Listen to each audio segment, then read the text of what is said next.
All right, it's 5:06. Leland Live Talk Net M5 hanging out here in Oklahoma City for one more hour hanging out here. Just doing the show in the mobile studio for the next couple of days while we try to inch our way home back to Sweet Home, Alabama, where I was just taking a look at the radar. Pretty strong storms as you're heading home this afternoon in parts of the area over toward Leeds, thunder and lightning. That's just the beginning of it. We've got a couple of straight days. Let me just pull this radar back up. We got a couple of days of thunderstorms, particularly in the afternoon, both Friday and then again on Saturday, but pretty widespread right now. And again, I'm seeing with the lightning indicator over around Pell City, Talladega's underneath one right now, up around Trussville, out 280, and some other spots.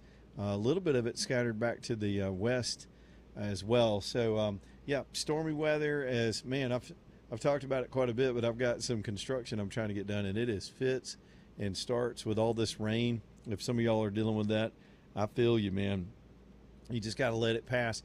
As soon as it's all gone, and Sunday doesn't look as wet as some of the other days that we've had, but we've got some serious hot weather. I know we've had some 103, 104 heat indexes over, and we've started calling that the feels like temperature, which I guess is more plain English, but that is sure to be super high next week. As one of the highs I saw on Tuesday, for example, was close to 99 degrees. So try to find ways to stay cool and plan your life around being indoors, I would presume.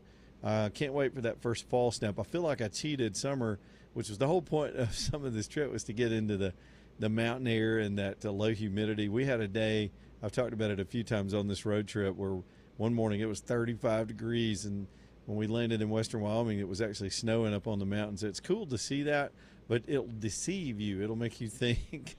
It'll make you think that's going to be the rest of summer. Now back to reality as we head home. This whole trip brought to you by Appalachian Foothills RV Repair and Service Center. I've got so many things that went sideways on this trip. It's all a lot of little stuff, but it's stuff I'm going to need help with, and they have taken care of me. Generally, it's service work, and they've done body work for me on a different motorhome in the past where I banged a tree and they patched that thing up perfectly. It just looked beautiful when they were done. I was really shocked by it. The befores and afters were stunning. Stan has sent me a couple of examples of recent work they've done from people in this audience since this trip started that needed work done. Their body work and paint work is amazing. Same thing for, I use them for a lot of service work, like my diesel oil changes. Usually about once a year before any big season. You don't change diesel as much. And then, of course, I had hot water system, generator issues. They handle all those things and do it in the most just good Southern hospitality kind of way. And know that even though it's a little bit of a drive from Birmingham to head up toward Winfield, you're driving right into the heart of the RV manufacturing part of our state. And these guys have just so much expertise in that whole industry. Almost everybody up in that neck of the woods works and associated with this industry. So y'all go see them right off exit 30 on I-22. It's Appalachian Foothills, and thank them for being big sponsors of the show. One more time, too, I was looking at the markets. I'm just going to put some other stuff on the table here in the last hour. By the way, if y'all want to get in, come on. We can get some phone calls in here this hour. I'll take my foot off the gas a little bit and let y'all do some talking. 545-9950. The Dow and the NASDAQ all in the red today. I'm still, I talk about this a lot. My mind, when I see 500-point drop, it still makes me get the heebie-jeebies for a second, but that's not even a full percentage drop today. But it's all obviously related to this possibility of more disruptions in the oil market, with now the Red Sea becoming part of the equation. The Trump buildup, we've got maybe as many as 50,000 troops being built up in over in that part of the world, as we may be widening the game plan here to eventually just take care of this regime. I don't know what the end plan is, but the buildup is serious. We got the B1 over there now. So the market's reacting to that. They had sort of priced in some tit-for-tat shooting, and it didn't seem to phase them, but now it's starting to phase them, as it looks like things may get pretty serious. And you never know what the Iranians are going to do. So the oil markets start to go up. That makes the stocks go down, and we're back into that pattern in the situation with Iran. Meantime, my man Danny Knowles at the Knowles Group, ready to keep you calm and advise you through situations like this.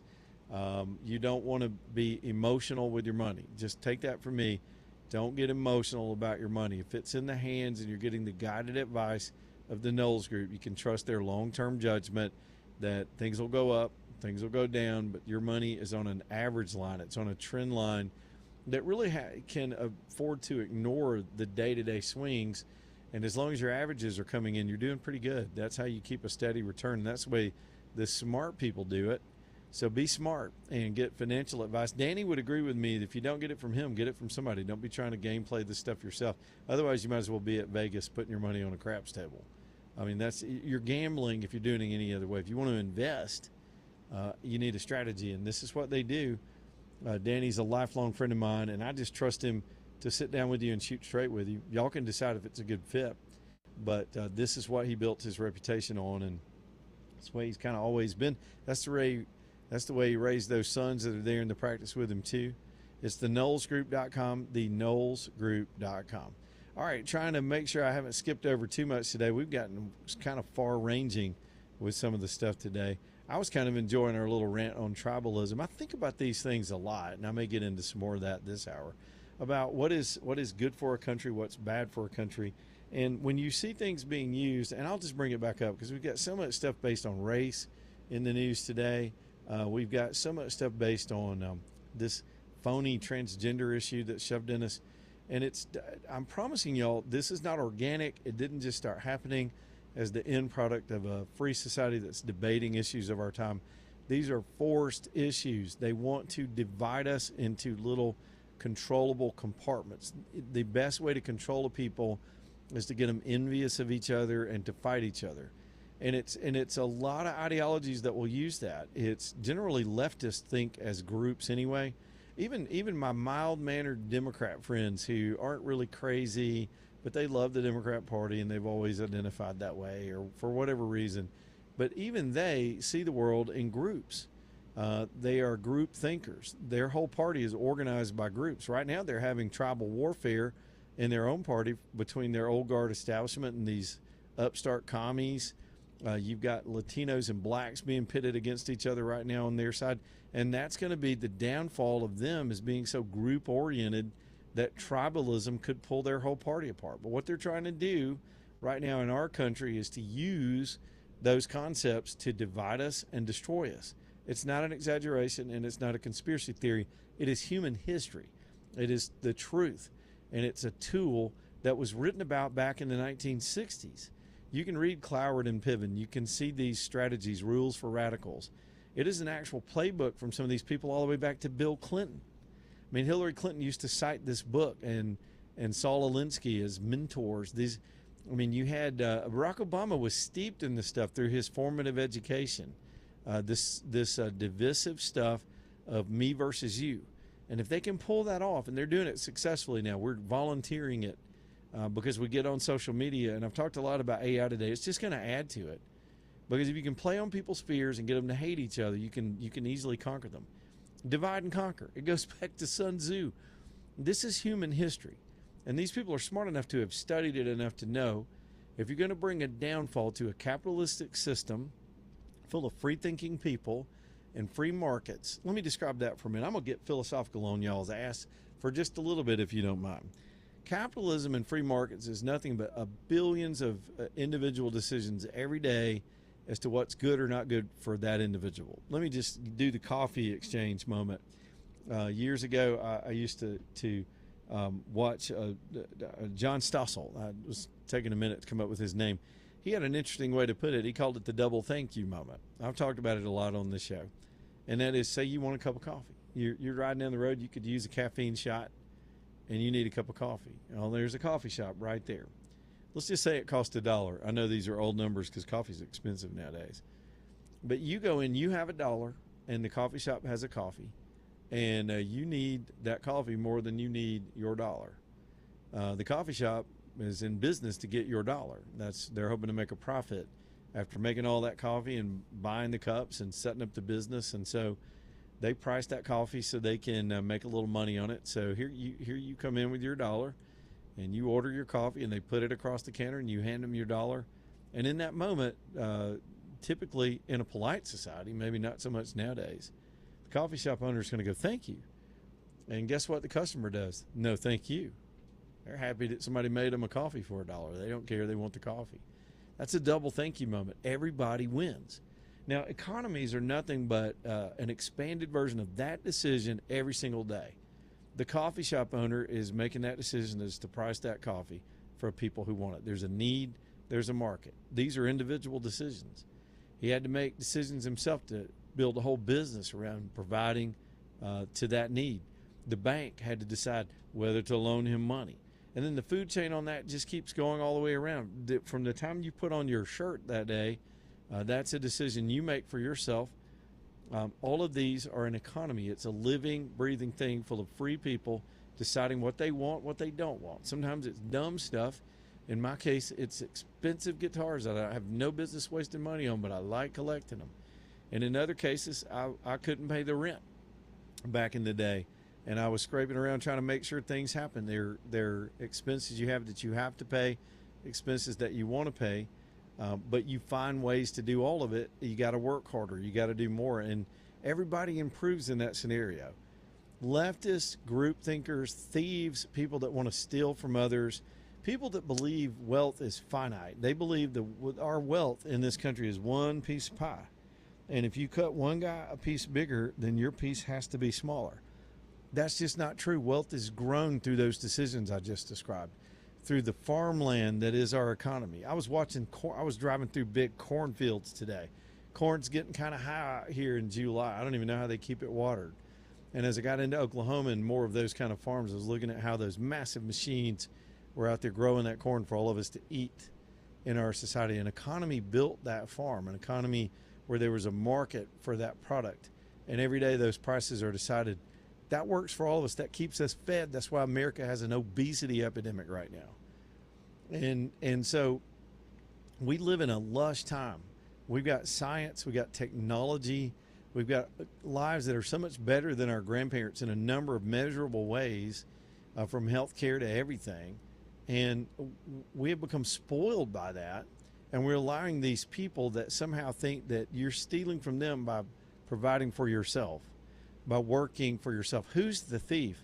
Elon Musk, who created his own wealth and created all these millionaires and billionaires underneath him, and stunning technology, for example, that I'm using right now to transmit this radio show with the amazing satellite array in space and Starlink and the self-driving cars and the rockets in space and all the health technology that his companies work on that you don't even know about.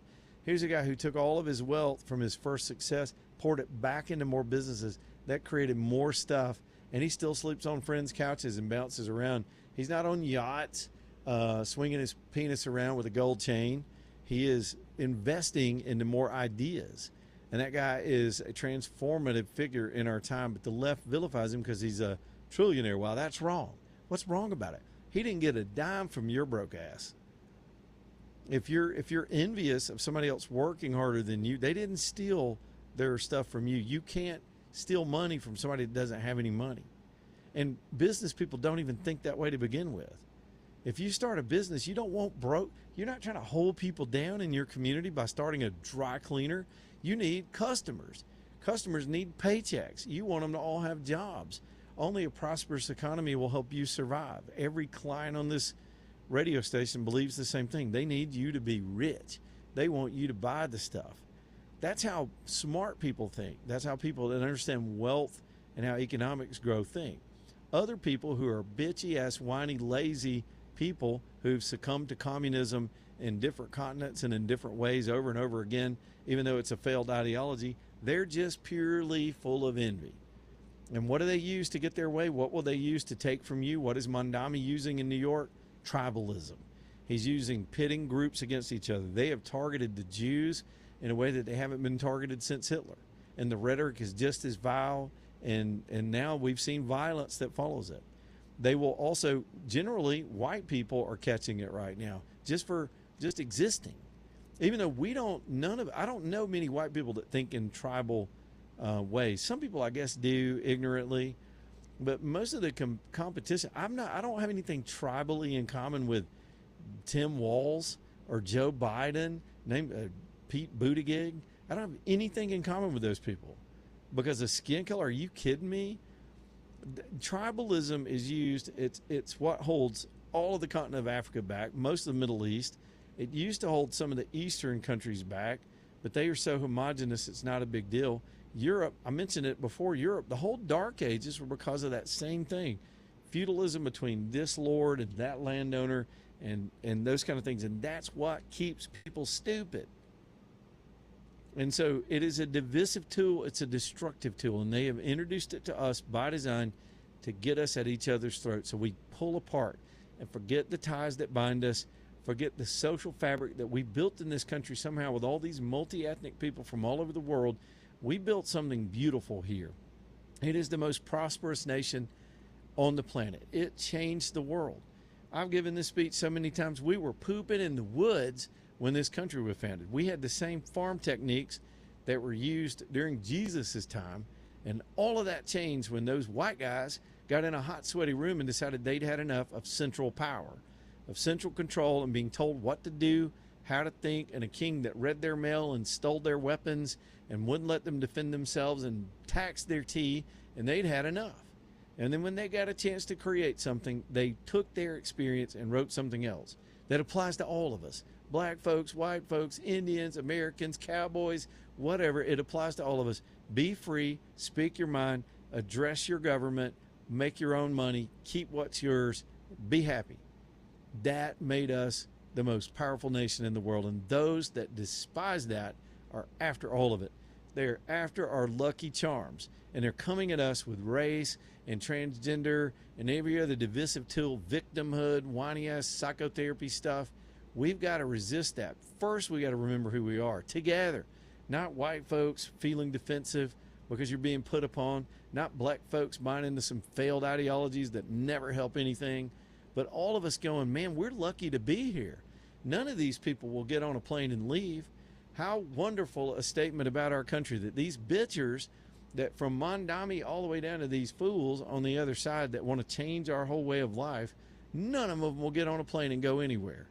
They despise us so much, but they will not leave because we're the last thing standing on planet Earth. And we got to start knowing what we're about and pulling together and defending that, or we're all toast. It is a fragile thing. Benjamin Franklin didn't think it would last. Somehow we made it to 250 years, but we're on a precipice. Donald Trump's gone. I gave this speech already on the show. This dude's gone in 2 years and a few months. Then what? I don't see a single Republican that's got that kind of fight in them. And you know the Democrats, where they're heading. They're heading down crazy train. They're heading down Communist Party crazy train right now. What a bunch of fools. Crocker Moving Services, if you want to move the hell out, I don't think they'll move you out of the country, but they can move you somewhere else. Or just get some things done for you if you got a 2-hour project. That's their minimum. CrockerMovingServices.com. Eric Crocker's a straight patriot, good man, a Marine, and a mover. And he hires good, strong people that can come get it done for you. So reach out to him and let him help. CrockerMovingServices.com. Remember, 2-hour minimum. That ain't bad. Get him to come move that big old object or get your whole house packed up. It's CrockerMovingServices.com. Back in a minute.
All right, till 528. Just I got through with this little tribalism speech, and we just had two Jewish people stabbed by a guy yelling Allah Akbar in New York. It never stops. I mean, these people. That anyway. I'll rant some more about it next segment. Work Trucks bringing you the show tonight. TRUX, WorkTrucksLLC.com. This is where you can go and get a vehicle to keep your business moving, or whatever it is you're trying to do, where you need a commercial-based vehicle. These trucks have been vetted. They've been gone through 125 points, and they are ready to go for you too. Downtown Birmingham, man, they keep. I heard Richard say this morning they keep hundreds of trucks in stock at all times. There's always a good selection because there's so many varieties of work trucks, from box trucks to cargo type vans, passenger vans, those high body get it done vans, those Sprinter vans that everybody loves down there. And then there's down on the other end of the scale is the ubiquitous shop truck, just a plain basic pickup truck to run your stuff around town in or to get things done. Y'all go see Bubba and the team, and they've done a lot of work to go locate these, get them off lease, bring them back to Birmingham, run through them 125 points, line up financing for you, extended warranties, so that it's more turnkey. You're not wasting your resources on tracking this stuff down. It's done for you. You just go find one and focus on getting that revenue in at Work Trucks, TRUX, WorkTrucksLLC.com on 3rd Avenue South in downtown Birmingham. Bottom of the hour break. We'll come back and keep going. 545-9950 if you want to get on the show. 30 more minutes to go in Oklahoma City, and then we're on the road again. Back here in just a minute.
All right, y'all. It is 5:36. We got a lot to do to get on out of here. Let's get over to Stockton Mortgage and my man Thomas over there hanging on to get us updated out of that world. What's up, Thomas?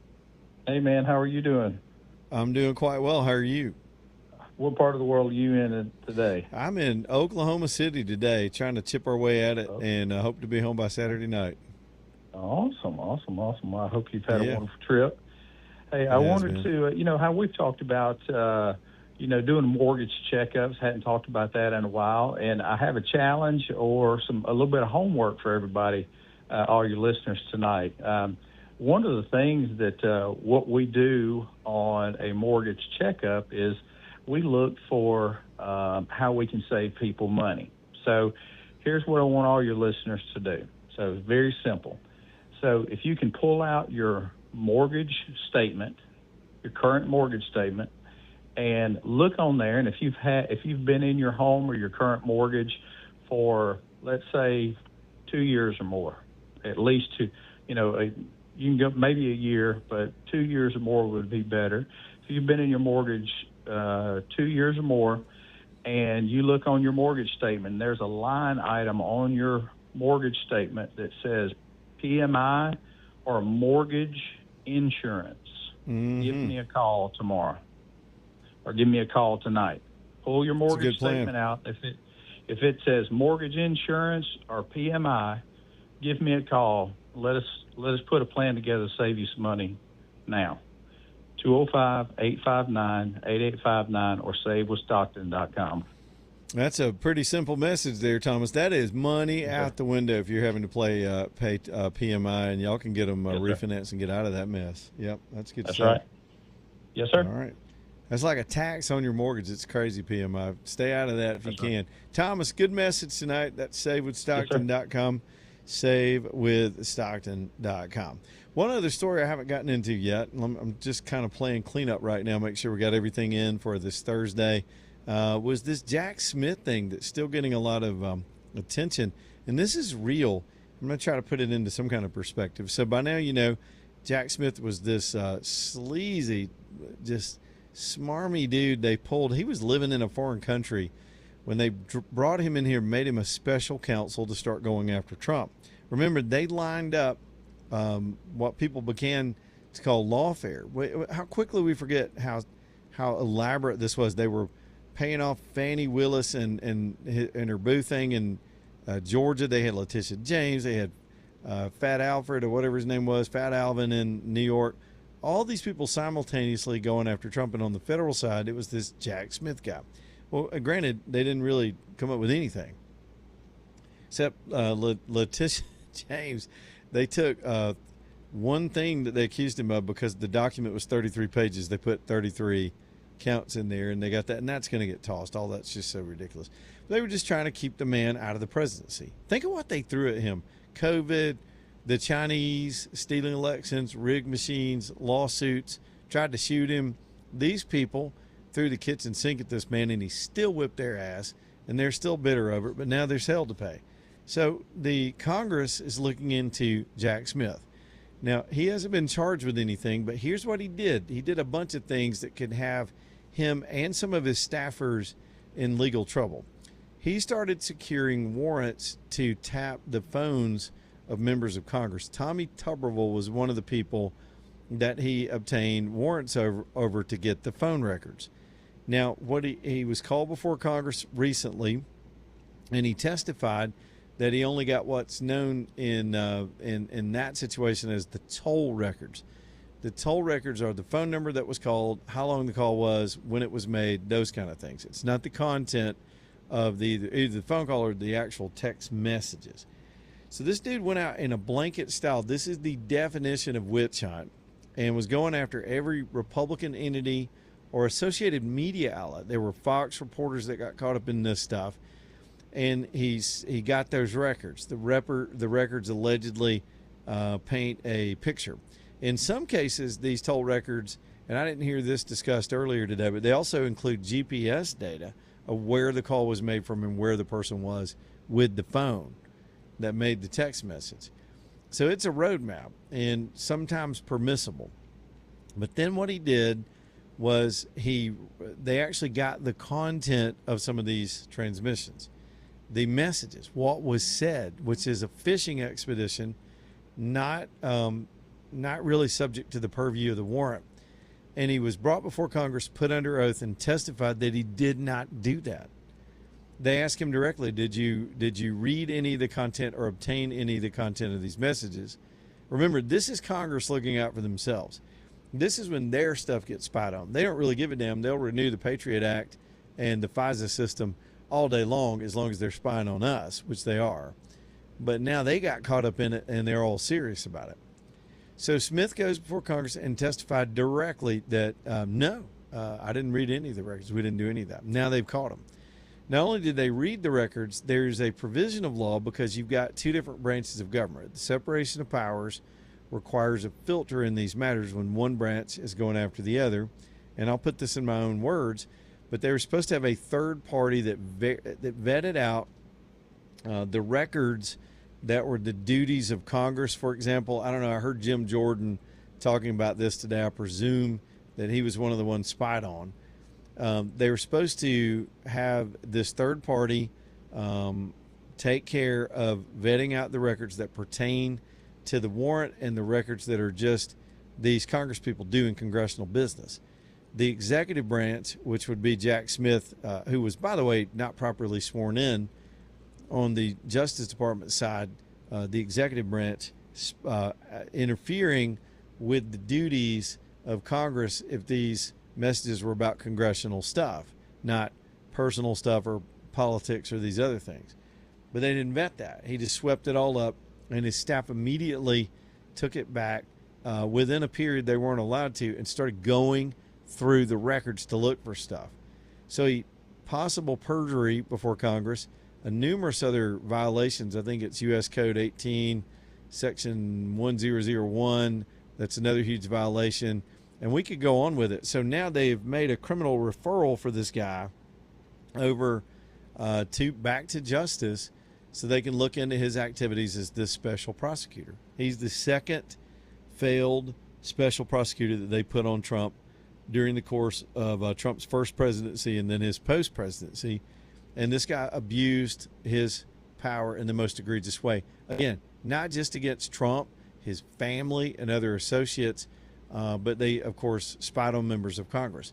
It could be one of the more corrupt things. You think Watergate. I mean, this whole country, because it was Nixon and you had these sock puppets in the mainstream media that were anti-Nixon making a big deal out of a third-rate burglary at the Watergate Hotel to the Democrat Party. That's peanuts. That is a Sunday school picnic compared to a special prosecutor stalking members of Congress. We know they tapped his phones. Remember when Trump said they tapped his phones, and who was the idiot?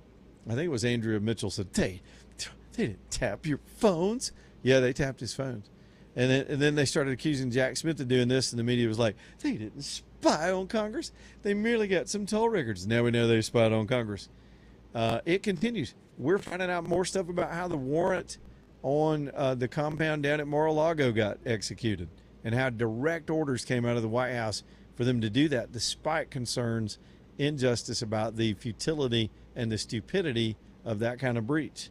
The thing is, they were dealing with a post-president, not a current president, but then that gets complicated. The abuse of these people during this time period is stunning, and every time we find out more, it's more stunning. So I hope they get this smarmy bastard. I'm sincerely doubtful. There was another development in relation to all this back and forth this week, too. I haven't had the time to talk about. But there was this Robert Hur report. Remember, Hur investigated Biden's possession of classified documents at his house next to the Corvette in the cardboard boxes. Classified documents. By the way, he took these when he was a senator and didn't have authority to do it. And so this dude sitting around with classified documents while his cokehead son was trading favors with oligarchs and people in other nations for cash. All this happened, by the way. And they let him off, and they let him off by saying he was just too old and senile to be prosecuted, that he broke the law, but he's just too old. Now, this guy was running for freaking president. Y'all remember all this now? Is it ringing a bell? So her audio taped, and I suppose videotaped, the interview with Biden. And the public had a right to see how bad that was. And the left has had the ability to cover that up since then. And now they just lost the last round. And we believe those records will now be made public. In other words, you'll be able to see how badly Biden was fumbling through that and how bad off he was as the sitting president of this country. And what a scandal in and of itself of what they covered up about this man's senility all along. His senility was his best feature to these people that wanted to run the White House in the shadows. I'm becoming more and more convinced of that, and the way they rigged the system for him, shoved all their people out of the way to make sure this guy got the nomination, because he was nothing but a muppet that they could control and run everything behind the scenes with the auto pen, and that's what they did. So remember how they used COVID to cover for his senility? And he ran the basement campaign. And some of you idiots out there listening think this guy got 81 million votes. There's no way in hell that ever happened. He did not. It was a fraud. Everything about that administration was straight fraud. And now the efforts to do all these other investigations to cover up for what they were doing with the Biden administration, all of this stuff comes to light. It's too late. Biden is just, I don't know, he's days away from taking a dirt nap anyway. That we see these records by now is pointless because he's already been unelected, and we all saw the disaster that was the debate. But it is public record, and you'll see a lot of people make use of this Hur report. Remember when they got mad at Hur because he called him senile? He didn't use the word senile, I don't think. But he basically alluded to that in the excuse for letting him off. So they made an excuse, like they did for Hillary when they caught her destroying all the records. They said, well, Comey said, no real prosecutor would actually bring this case. That was his judgment after saying, yeah, she broke the law, but then they did it for Biden. They was like, well, he did break the law. Remember, they kicked Trump's doors in over the same thing, even though Trump had authority to have those documents. And so they go, and now they sit down and interview Biden, conclude that he did break the law, but he's too old and dumb. Yep, here he is, our representative for president. Now, what a stupid time. That time period was almost as stupid as all the stuff we went through with COVID. This country has been down a really dumb rabbit hole for the last few years. And so there's all that stuff coming to light. I just tied all that together for you this hour. Let's talk about TAPCO and how they helped me also, Michael and his team, get ready for this epic trip, man. The big part of this trip, it's a 2-vehicle thing. I got to tow a Jeep to get around. Got to have my Jeep. That's been our remote broadcast vehicle. I've been hauling gear around in it, taking a little vacation time with it, but it had to be ready for this rough mountain driving. I mean, it gets towed behind this thing for thousands of miles and then driven up and down hills. So I definitely wanted the brakes checked, and I knew it needed an oil change, but I asked Michael to just fine-tooth comb the thing. And sure enough, they found something that could have made this whole trip be a giant headache and very expensive to fix on the side of the road way out here in the middle of nowhere sometimes. I trust Michael and his very professional shop, and you can too. When it comes to modern cars, they're like rolling computers. It's a lot going on under that hood and behind all those computer screens. Let them get to the bottom of whatever is happening to your ride. Start with the basics, like just oil changes and the routine stuff that we have to do. And once you're a client of theirs and you get what I'm telling you, once you meet them and see how well they take care of things, you'll get it. And you'll want them to, when something crazy happens, like a light goes off, you don't even know what that symbol means. What is that? You got your manual out. You ever do that?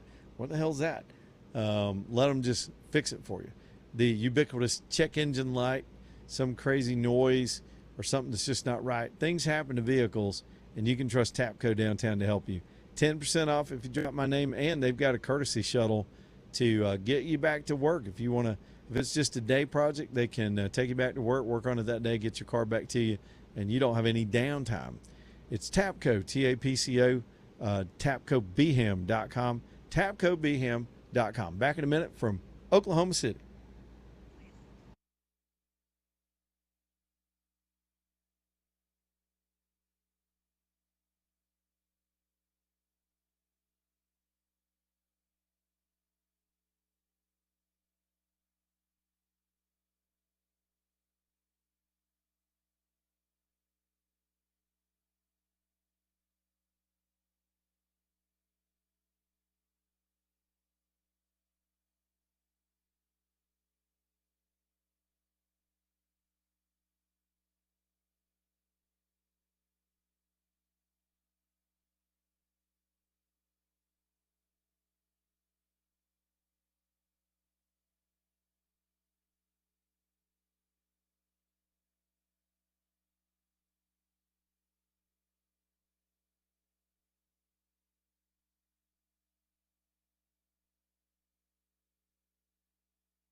All right, I got some catching up to do. Got a little bit behind there with all.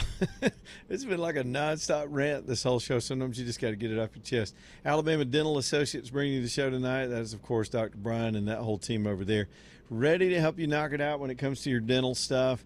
Sometimes it's just routine stuff, and that's what generally I've been lucky I've ever had to do. But they've got 4 specialists that can dig into anything, literally, I guess.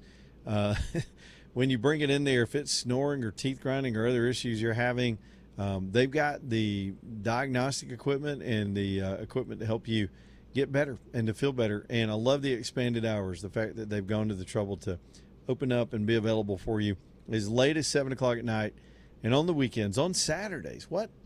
Yeah, knock that out in the morning, then go watch your football games all afternoon, and then you got more time during the work week to get all the other stuff done. It's alabamadental.com, alabamadental.com.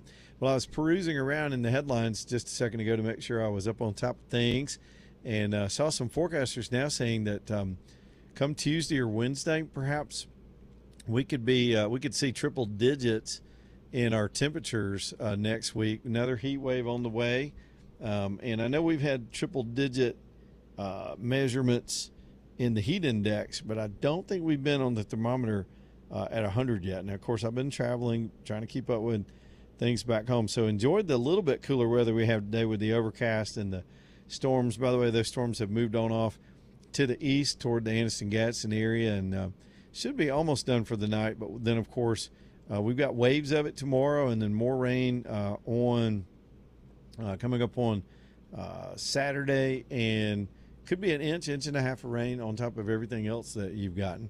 By the way, Alabama Gold Refinery also bringing you the show tonight, AGR, AlabamaGoldRefinery.com. Y'all go get to know Steve.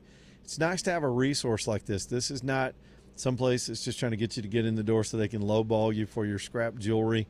They'll pay you fair value. It's a safe location, convenient location, all the security you would expect, in a nice spot of Homewood. And Steve's a great guy. When you get to know him, like a lot of our clients, you'll build that relationship and that trust, and then sometimes when you got a little cash and you want to buy some precious metals and store it away somewhere, it's none of anybody's business. Or if you've got stuff you want to sell, maybe you're already a collector, and even if you got coins, but you need to go to cash because you got something else you want to do with that money or that wealth, Steve will handle that for you in a fair way, in a straightforward way. And I just love the shop. It's neat in there, the things that people bring in. So go see them if you're a coin nut or any of those things. It's AGR, AlabamaGoldRefinery.com, AlabamaGoldRefinery.com. One of the things that's really getting a lot of attention online, it seems, tonight is this sit-down interview between Elon Musk and this arrogant woman at The Economist who put him on the cover, apparently, but sat down with a televised interview. And he just made mincemeat out of this woman, cutting through her hubris as she was trying to sort of marginalize him and shame him and put him in a corner. He just wasn't having it. I love people that are confident and know what they're about, and that's exactly what he did. We played you a clip of it a little while ago. If you got a minute to take a look at that online, it's amusing, if nothing. But I love it when these people get what's coming to them, and he just better than Trump ever could in some ways, in his kind of nerdy, I know what I'm about, I'm Elon, and I know what I stand for kind of way. It was fun to watch. I wish I could have played more for you, but the show just got biased today. One more time for Distinctive Pools, too. I told you I was a little bit behind. Let me get one more sponsor in here. That's Gary Levesque and his group. You're going to be looking for a swimming pool next week. It is so nice to get a nice swim in the hot weather. But if you go with Distinctive, they're also hardscape people, so they can build something beautiful for you that you'll use all fall long, all of the year, really. Our winters are not even that bad in Alabama. You can sit outside in January and enjoy your outdoor fireplace or your outdoor kitchen and your beautiful pool or your hot tub, or keep going. Pizza ovens, they do all this stuff. It starts with a beautiful design that fits your home, that helps you get your budget right.